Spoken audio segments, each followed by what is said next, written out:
You ever feel like you're being pulled in a direction you didn't intend to go? Like there's an invisible force tugging at you, whispering in your ear, urging you to follow a path you didn't choose. That's what it's like when you're caught in the grip of anchoring bias. It's like being tethered to a weight that drags you down, clouding your judgment and obscuring your vision. I remember the day it happened to me. I was shopping for a new laptop, armed with a budget in mind and a clear idea of what I needed. But then, the salesperson threw out a price, a number so high it made my head spin.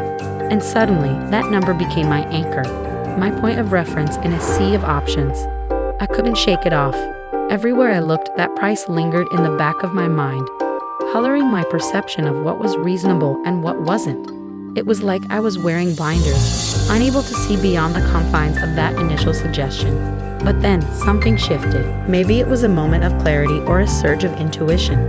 I realized that I was being manipulated by my own mind, shackled to an arbitrary anchor that had no bearing on reality. So I took a step back. I paused, I breathed, and I reassessed.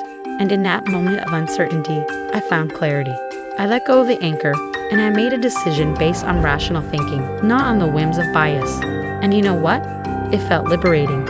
It felt like breaking free from chains that I didn't even realize were there. Because embracing uncertainty isn't about being lost or adrift.